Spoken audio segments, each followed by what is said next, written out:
हिंदुओं को चुन चुन कर मारा गया। एक छोटा सा बच्चा कहता है कि वो आतंकी आए और उन्होंने कहा कि जो हिंदू है वो अलग हो जाए और जो मुस्लिम है वो अलग हो जाए। कलमा पढ़ाया गया और ये दर्द शायद हिंदुस्तान कभी भूल नहीं पाएगा।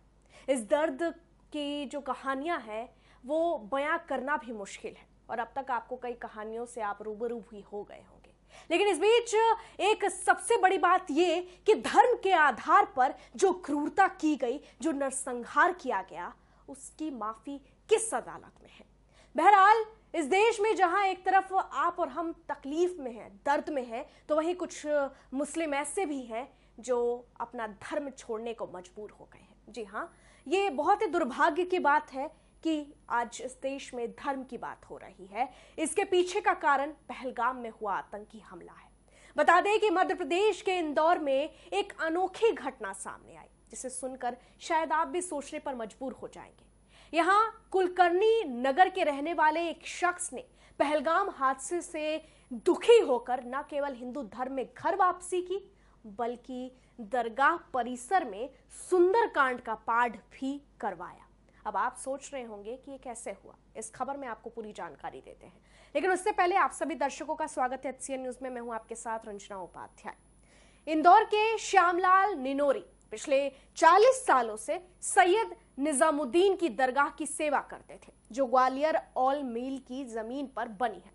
इस दौरान स्थानीय लोगों ने उन्हें मुस्लिम मानकर उनका नाम शहाबुद्दीन रख दिया था और श्यामलाल भी खुद को शहाबुद्दीन मानने लगे। अब आप कह रहे होंगे कि ये मामला आखिर है क्या, ये पूरा माजरा कहां से शुरू हुआ और शहाबुद्दीन श्यामलाल कैसे है और लोगों के मानने के पीछे की क्या वजह है। दरअसल आपको बता दें कि शहाबुद्दीन और उनका परिवार मुस्लिमों की तरह ही रोजा रखते थे, नमाज पढ़ते थे और इस्लाम की तमाम धार्मिक मान्यताओं को मानते थे। और ये जो पूरा गांव है, जो पूरा इलाका है, ये देखता और जानता था। यही नहीं, यहाँ शहाबुद्दीन साहब दरगाह पर उर्स का आयोजन करवाते थे और आने वाले श्रद्धालुओं को खिचड़ा भी खिलाते थे। लोग भी उन्हें दरगाह वाले बाबा के नाम से जानते थे। आप ये सोचिए कि एक व्यक्ति जो इतनी शिद्दत से मुस्लिम रिवाजों को समझ रहा है, जान रहा है, नमाज पढ़ता है, रोजा रखता है, तो और उसमें भी 40 साल का अंतराल कोई छोटा अंतराल भी नहीं है। इसका जो मतलब है यही निकलता है कि वो किस तरीके से शिद्दत से इस मजहब को मानते थे। ऐसे में इस बीच आपको जानकारी दे दे कि वहां के क्षेत्रीय पार्षद जीतू यादव ने एक इंटरव्यू के दौरान कुछ बातें बताई। वहां के पूर्व में निगम कर्मचारी होने के कारण श्यामलाल ने सरकारी दस्तावेजों में अपना नाम नहीं बदला।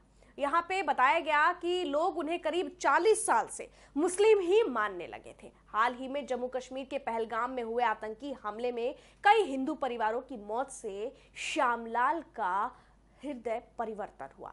उन्हें तगड़ा झटका लगा, वो सोच में पड़ गए, परेशान हो गए। क्षेत्रीय पार्षद जीतू यादव की पहल पर उन्होंने हिंदू धर्म अपनाने का फैसला कर लिया। मतलब पहलगाम में जो कुछ हुआ और उसके पीड़ितों ने जो कुछ बयां किया, और आज इस देश में जिस धर्म को लेकर बात की जा रही है कि धर्म पूछकर, कलमा पढ़वाकर लोगों को मारा गया। जिसने कलमा नहीं पढ़ा उसे गोलियों से छन्नी कर दिया गया।